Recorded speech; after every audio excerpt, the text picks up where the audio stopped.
La filtración es la separación de las partículas sólidas del fluido donde se encuentran mediante un medio permeable y poroso denominado filtro. El fluido, ya sea líquido o gaseoso, atraviesa el medio permeable a través de los poros, mientras que el sólido queda retenido. La filtración de productos químicos en el laboratorio se puede llevar a cabo por diferentes métodos, a presión atmosférica o al vacío. A continuación, veremos el procedimiento a seguir en una filtración a presión atmosférica. Filtración a presión atmosférica. En este caso, se acostumbra a utilizar el papel de filtro como medio filtrante. Existen dos tipos de filtros de papel, el papel de filtro de tipo liso y el de pliegues. El filtro de pliegues se dobla diametralmente en 4 cuadrantes, cada uno de los cuales se pliega por la mitad y estas mitades se dividen de nuevo en dos partes. Las 16 secciones que quedan se pliegan por la mitad en sentido contrario, de forma que finalmente se obtienen 32 pliegues.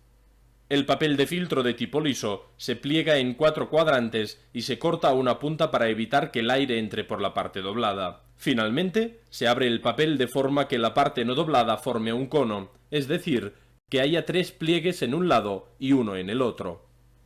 El filtro liso es el más indicado cuando lo que nos interesa es recoger el sólido. En cambio, es mejor utilizar el filtro de pliegues cuando nos interesa recuperar la solución líquida, puesto que dispone de más superficie y por lo tanto permite una filtración más rápida. Situamos el embudo en un aro montado en un soporte y debajo colocamos un vaso de precipitados para recoger la fase líquida. El extremo inferior de la punta del embudo debe tocar la pared interna del vaso, de forma que el líquido que desciende deslice por la pared del recipiente y se eviten las salpicaduras. Pero debe estar a una altura tal que siempre esté por encima del nivel del líquido. Una vez doblado el papel de filtro, se coloca en el embudo de forma que no sobresalga, ya que si no, el líquido podría caer por fuera. Por este motivo hace falta adaptarlo a la medida del embudo. Seguidamente se moja el papel de filtro con unas gotas de agua destilada para lograr que las paredes del interior del embudo tengan una buena adherencia. Transferimos la mezcla encima del papel de filtro y utilizamos una varilla de vidrio para dirigir el flujo y evitar pérdidas en salpicaduras. La varilla no debe tocar el papel de filtro porque podría agujerearlo. Se debe procurar no llenar más de la mitad del embudo, ya que se podría perder precipitado como resultado del deslizamiento. Dejamos que la fase líquida se escurra en cada adición y la recogemos en el vaso de precipitados.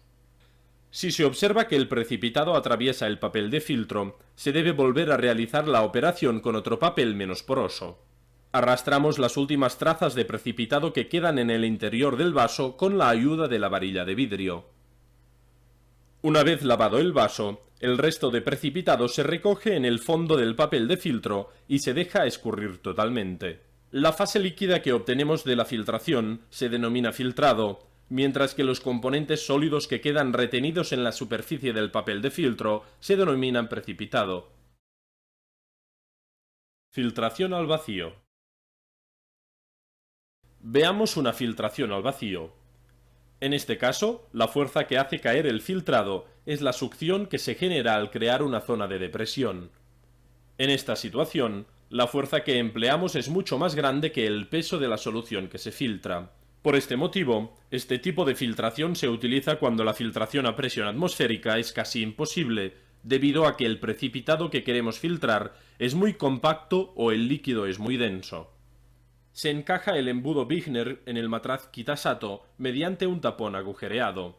Un matraz Kitasato es un matraz de vidrio grueso muy parecido al matraz Erlenmeyer, pero que tiene un tubo en la parte superior que permite sujetar una goma para comunicarlo con una bomba de vacío o una trompa de agua.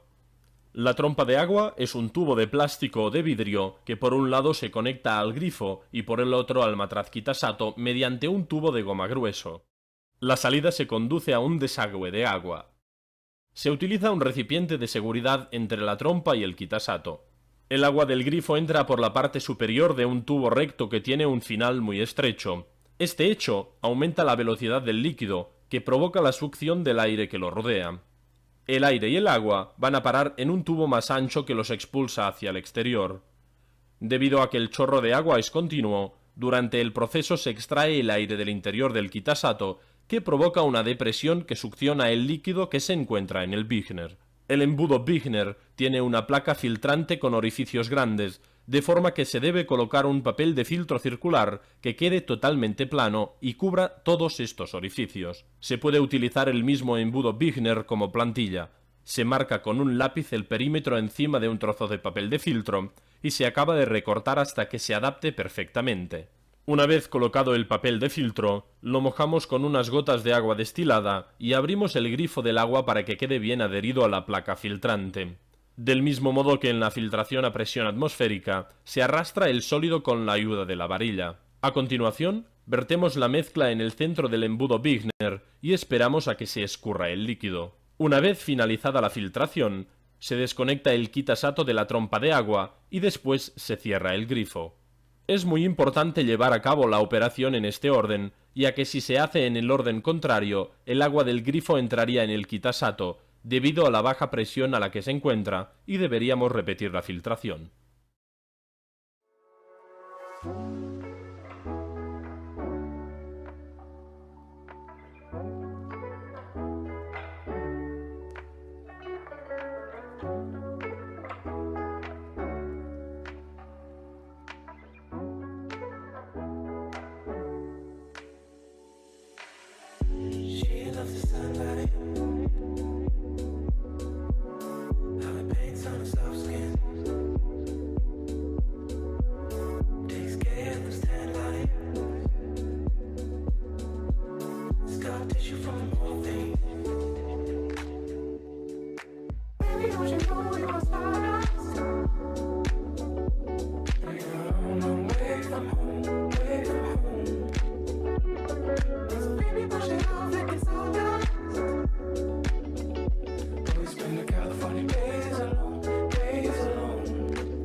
De ventilação. Eu vou peguei o amendoim e descasquei ele. Agora eu vou separar o amendoim da casca.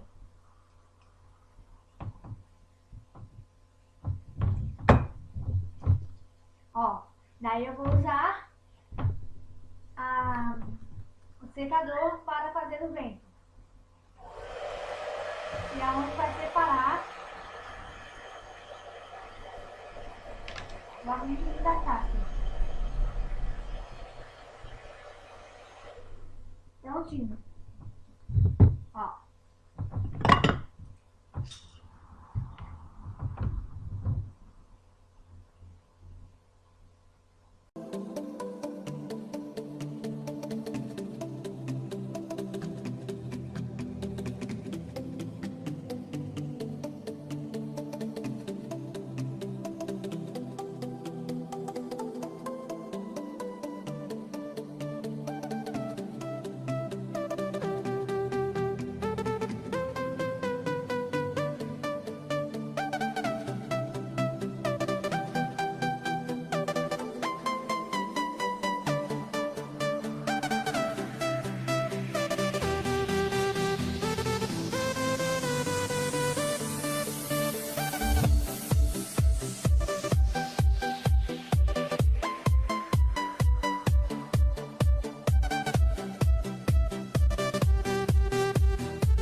ganzen Sand drin klebt.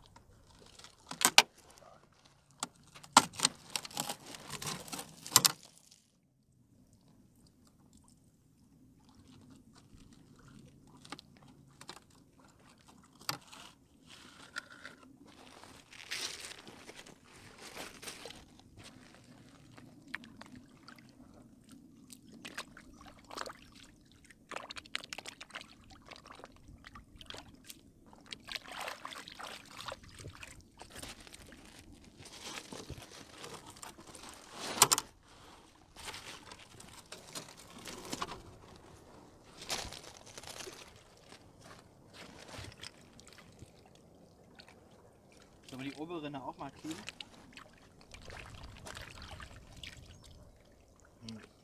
Oder sollen wir die nochmal lassen? Ich würde sagen, wir lassen das. Okay.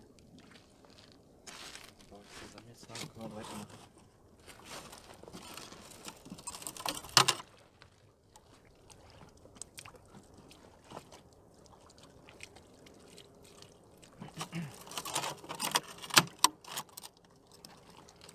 Zack.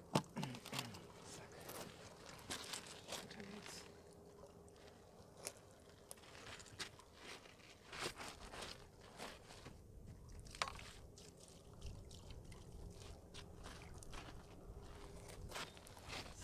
Fire it up.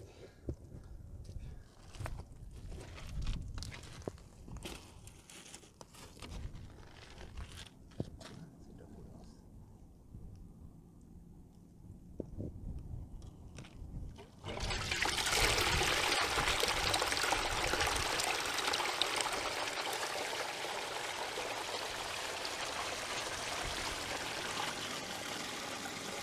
Solange die Knochen hier unten noch alle drin bleiben.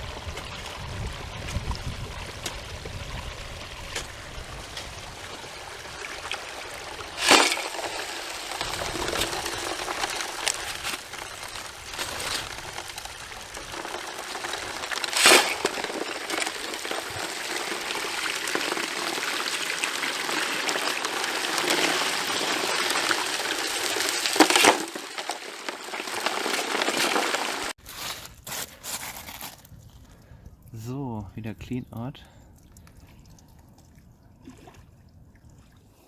Kann man nicht so gut erkennen.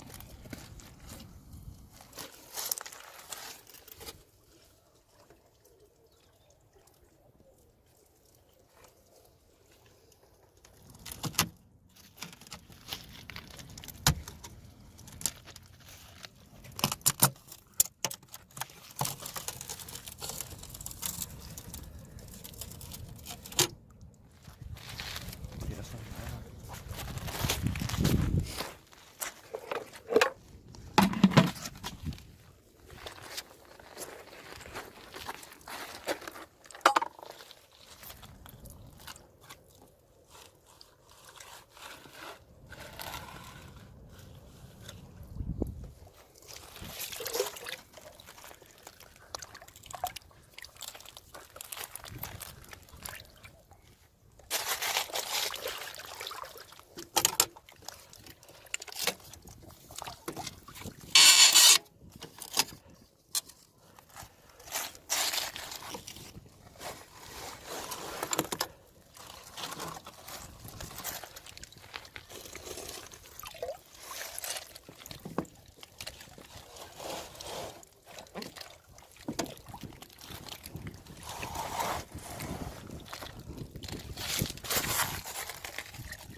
Geil, geil, geil. Ja, man kann das nicht so gut sehen auf der Kamera. Wasser wegnehmen.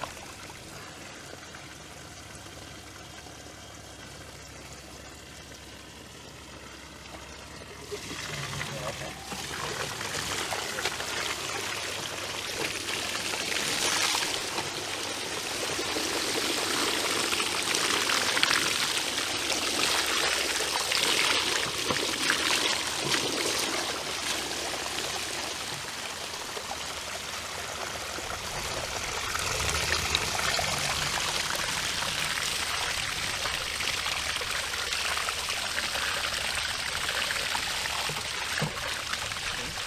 Also wenn ich hier eine Kante ein bisschen hinverhalten.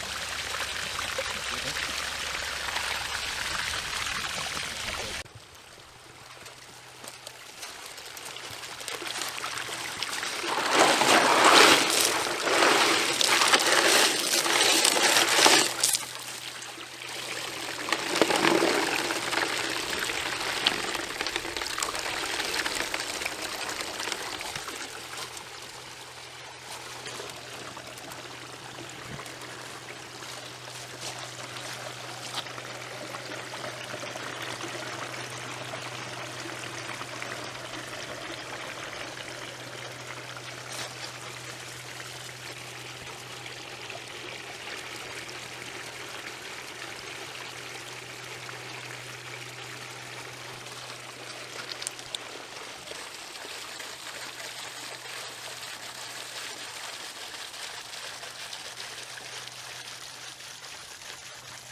So.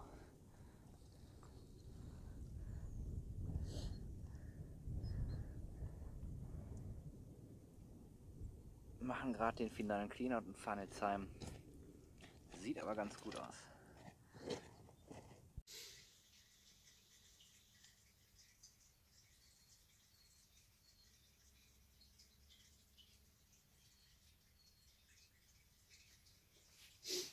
Ist das aus der Pfanne gewesen? Ah.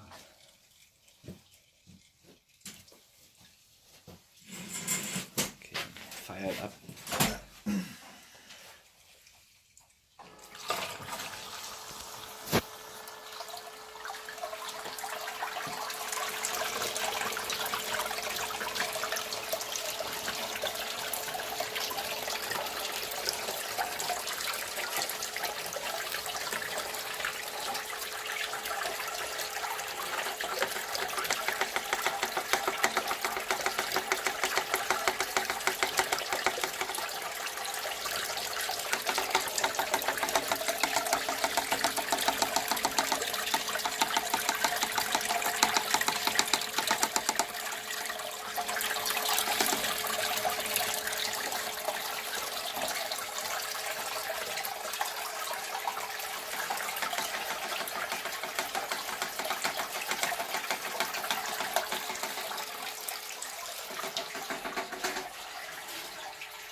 Seiten reichen.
Locador grátis.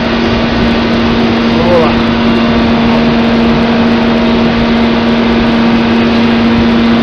Olha a quantidade de lodo. Frigorífico de frango.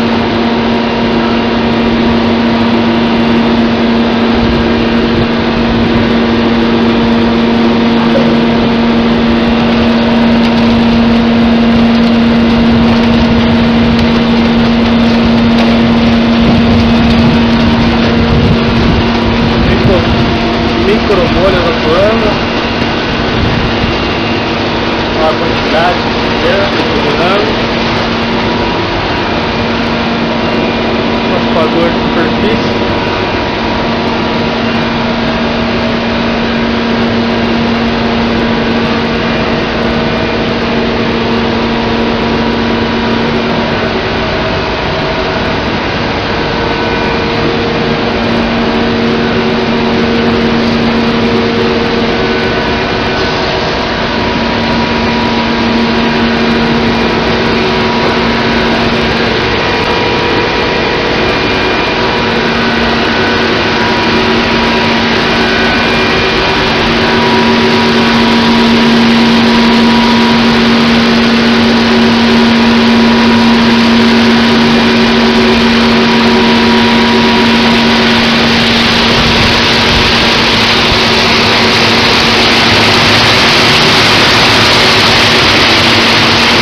aí pessoal, beleza?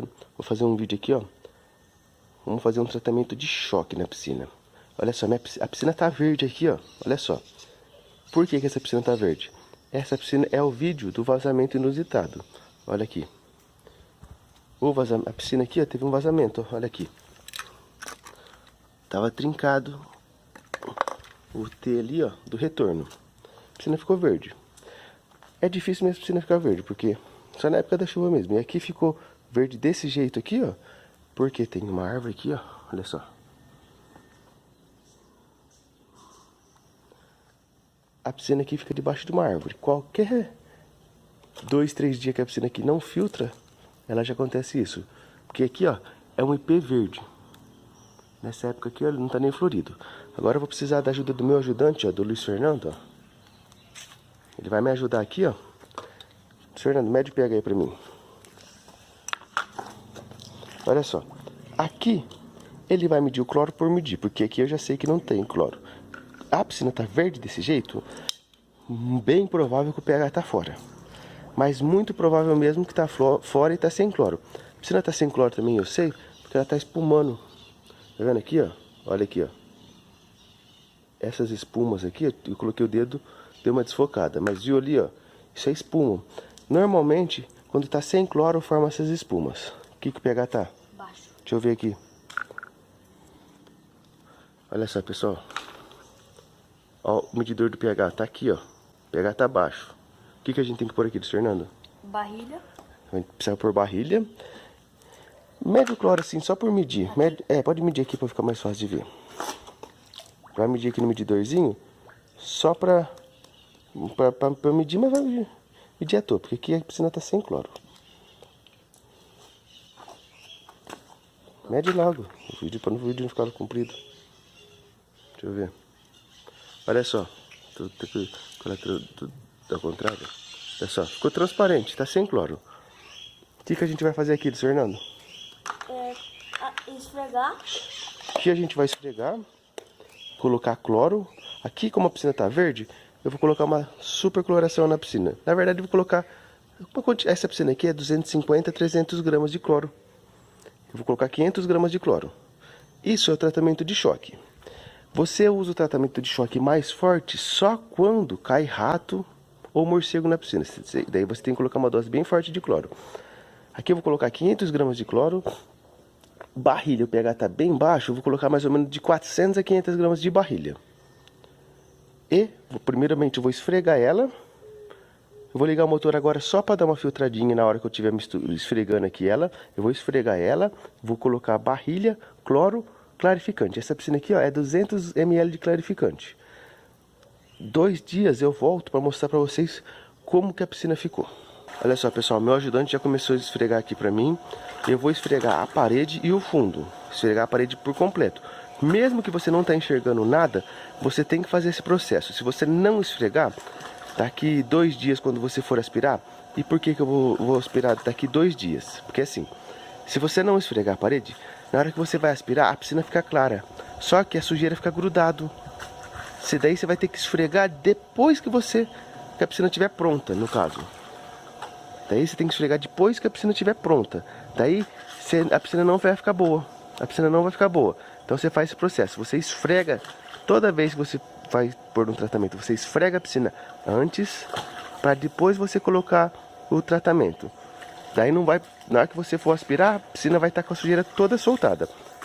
Mesmo a piscina assim, não estou enxergando nada. Você esfrega no rumo. Que se você passar em algum lugar e esquecer de passar em algum lugar, depois é pouco para você esfregar. Entendeu? Agora eu vou voltar depois de 2 dias. Vou terminar de esfregar ela, colocar os tratamentos e volto depois de 2 dias. Olha só, pessoal, para o vídeo ficar um vídeo sem nenhuma parte cortada, eu vou filmar aqui, ó. Vou filmar ele colocando os produtos. Fernando, coloca 2 tampas de cloro. Olha só, pessoal, olha aqui. Eu coloco o cloro de um método diferente também. Eu coloco pela peneira. Por que eu coloco pela peneira? Para não acontecer de manchar roupa. Você pode pôr ou pelo balde com água ou pela peneira, tá bom, de cloro. Aqui, ó.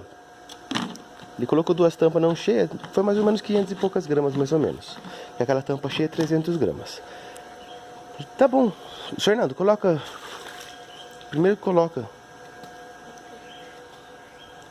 Meu ajudante tá vendo que tá filmando aqui, ó. E ele não agiliza, pá. Olha só. A gente vai colocando o cloro dessa maneira, ó. Vou mudar aqui pra mostrar pra vocês. Olha só.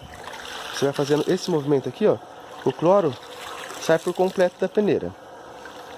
Se ficar algum carocinho, você te joga fora. Mas é muito difícil ficar.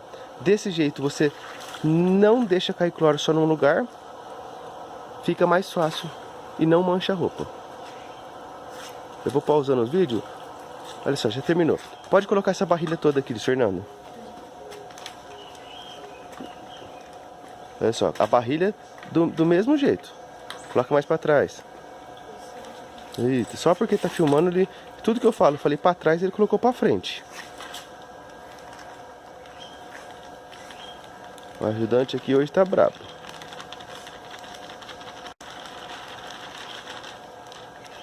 Tá bom, Luiz Fernando, tá bom. Olha só, agora ele vai colocar a barrilha. Até agora eu tô com o motor ligado. Depois que eu terminar de fazer esse processo aqui, ó, eu vou desligar o filtro. Pessoal, você pode falar, ah, mas pode colocar produto rápido assim? Se você for nos cursos, eles vão falar que não pode. Mas piscineiro tem que colocar o produto ao mesmo tempo. Você tem que tentar não colocar ao mesmo tempo. Desse jeito aqui que a gente está colocando, ele está meio que diluindo. Ele está diluindo o produto. Piscineiro não tem como você esperar 2 horas para colocar o outro produto. Agora ele vai colocar o clarificante. Mostra para aqui como que você vai fazer para marcar 200 ml no pote. Olha só, pessoal. O pote aqui, ó, tá marcando, tá aqui, ó, tá 800 ml. O que você faz? Você vem e segura o dedo aqui, ó. E você começa a jogar o produto até chegar no seu dedo. Na hora que chegou 200 ml, é facinho de você jogar o produto assim. Ó. O clarificante joga direto na água. Ele vai olhando a marca do dedo. Quando chegar na marca do dedo certinho,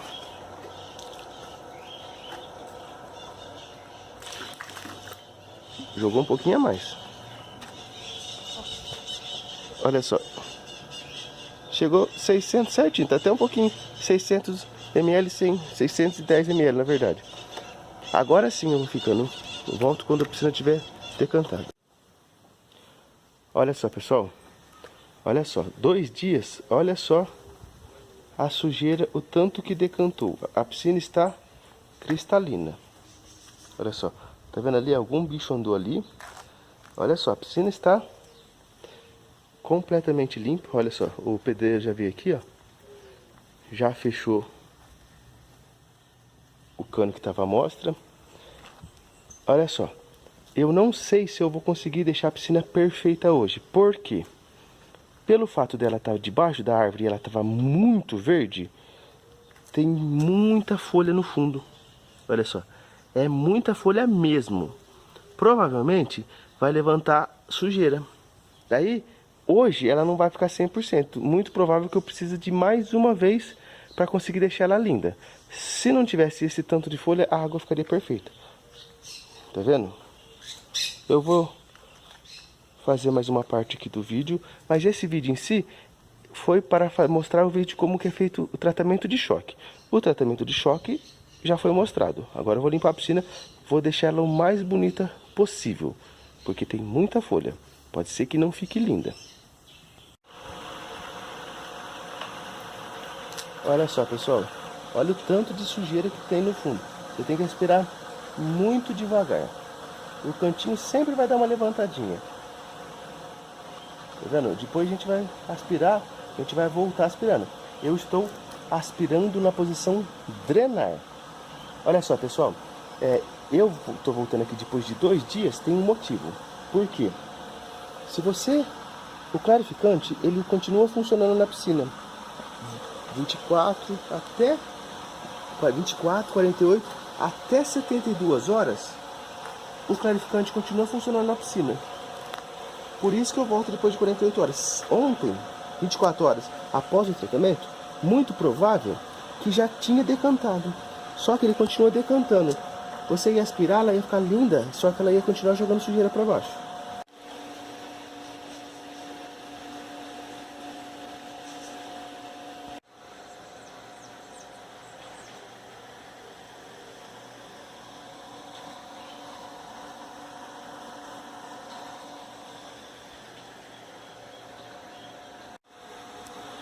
Olha só, pessoal. Eu já aspirei metade da piscina. Olha só a diferença da sujeira. Não tá conseguindo ficar tão perfeito porque o sol tá batendo dali. Vou dar uma mudada aqui no ângulo para vocês verem. Olha só a diferença.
estamos no laboratório da escola, onde eu vou demonstrar para vocês um método bastante comum no primeiro ano do ensino médio.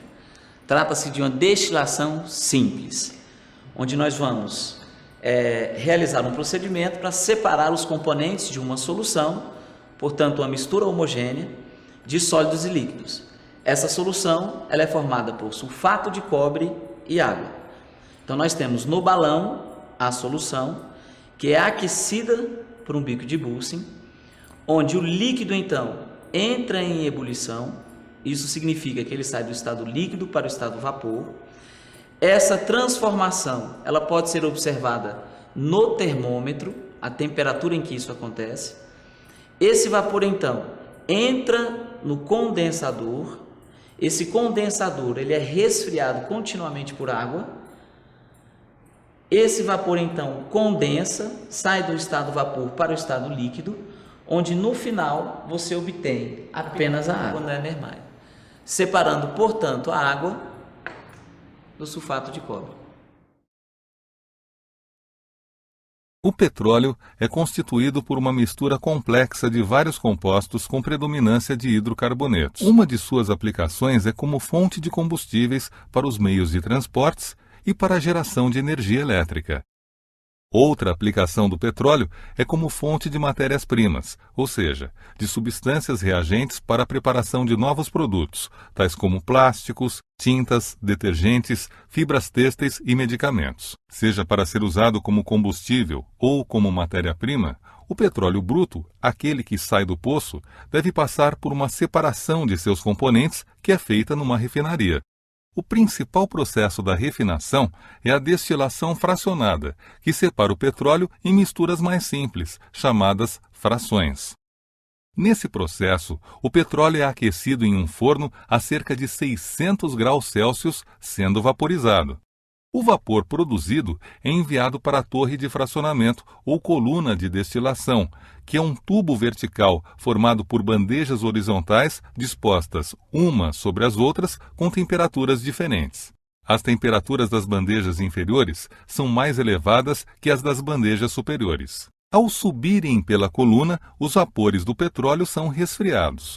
Quando uma fração desses vapores atinge uma bandeja com temperatura menor do que sua temperatura de ebulição, ocorre a condensação dos vapores e o líquido resultante é retirado da coluna. Os vapores restantes, que têm pontos de ebulição mais baixos que a temperatura da bandeja, borbulham no líquido e passam para a bandeja superior, onde o mesmo processo se repete e outra fração é condensada e retirada.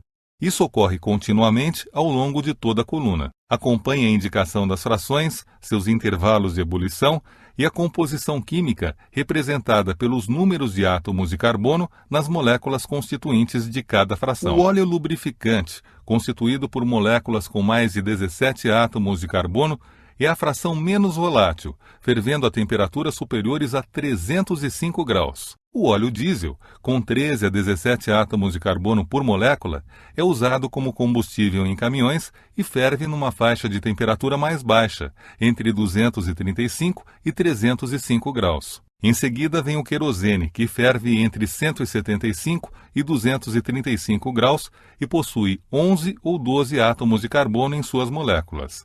Ele é utilizado como combustível em aviões. A gasolina, usada como combustível em automóveis, é constituída por moléculas que têm de 5 a 10 átomos de carbono e sua faixa de temperatura de ebulição está entre 40 e 175 graus. O gás, usado como combustível doméstico e industrial, é a fração mais volátil do petróleo, sendo constituído por moléculas que possuem de 1 a 4 átomos de carbono. O resíduo da destilação é usado para a fabricação de asfalto, que pavimenta ruas e estradas.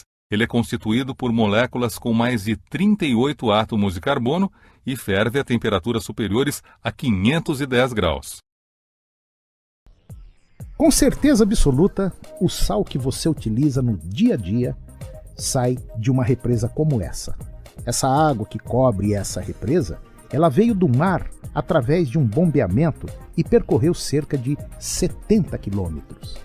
Esse tanque tem aproximadamente 80 centímetros de profundidade e mais ou menos 10 mil metros quadrados de área. São inúmeros por aqui. E é aqui que vai acontecer através da evaporação da água, a concentração e a formação de cristais de sal, conhecido como cloreto de sódio. O cloreto de sódio, o ponto ideal de concentração de cristalização, ele fica em torno de 26 a 25 graus Balmer. Quanto mais graus ele tem, mais a água é mais grossa, em termos gerais, e mais sais estão concentrados. E dentre estes sais está o cloreto de sódio. Após 6 meses, a água que ainda permaneceu no tanque, ela é retirada e bombeada novamente ao mar, e aí pode-se notar o sal ou cloreto de sódio cristalizado no fundo do tanque. Essa camada de sal tem 30 centímetros de espessura e é como se fosse uma camada de concreto muito dura. A partir desse momento, começa mais uma etapa na produção de sal, a colheita dos cristais. O sal, ou cristais, ele é retirado com um equipamento especial e colocado nessas caçambas conhecidas como quibrás. A cada 3 minutos, um trator sai carregado com sal e segue para um processo importante, a lavagem dos cristais. Então aquele equipamento, aquela caçambinha que é a quibrás, que a gente chama, ela vem e traz o sal na etapa de colheita para o processo de lavagem. Aí nessa lavagem, o que é que vai acontecer? Nós vamos lavar o sal com água salgada também. Porque se eu lavar o sal com água doce, eu vou ter uma dissolução e uma perca econômica do sal. E nessa lavagem é uma etapa primordial, porque eu vou retirar os insolúveis que estão contidos no sal, que no caso areia, restos de vegetais, né, qualquer material que possa vir a ser impureza no produto, e vou retirar também principalmente cálcio e magnésio, que são impurezas químicas que estão no próprio processo. E elas vão ser retiradas no processo de lavagem. Então essa etapa é a etapa final, onde eu vou polir o grão do sal e obter aí, a gente consegue obter na pureza do sal, teores de 99,7% de pureza do sal, e ele vai ter uma qualidade superior, uma qualidade maior para ser usado tanto no consumo animal como no consumo humano e nas diversas finalidades que a gente usa aí o sal marinho, o cloreto de sódio. Depois do processo de lavagem, o sal ele vai para a pilha, e na pilha ele vai acontecer o processo de cura do sal. O que seria a cura do sal? Seria a perca de umidade, né, e a perca de cálcio e magnésio, principalmente magnésio, que é mais solúvel em água. Então nessa etapa, com a insolação, né, com o próprio sol, vai haver a perca de umidade e o sal já vai ficar apto para entrar na refinaria e fazer o seu beneficiamento. Quer dizer, o sal que nós estamos vendo nessa pilha, nessa montanha de sal aí, ele já está pronto, basicamente pronto. Isso, ele está pronto para a etapa de beneficiamento. Ele vai entrar dentro da refinaria e lá ele vai entrar para o processo de moagem e secagem, a parte de peneiramento, e aí você vai ter os diversos tipos de sais, que é sal refinado, sal granulado, sal micronizado, sal para churrasco. Então todos os segmentos aí que abrangem o cloreto de sódio. No beneficiamento, vários tipos de sais são produzidos. Sal para consumo humano, para a indústria farmacêutica, para a indústria têxtil, para a indústria animal e também para outras finalidades. O sal para consumo humano ele é um sal moído, é um sal adicionado de iodo, que é obrigatório, e o sal para alimentação animal não. Ele pode, por exemplo, ir adicionado de iodo ou não, ele pode ir com uma granulometria maior ou não. A indústria que nossa equipe visitou está localizada em Mossoró, no Rio Grande do Norte. Está entre as 3 maiores do Brasil. Produz 200 mil toneladas de sal por ano, numa área de 1.800 hectares, e gera em média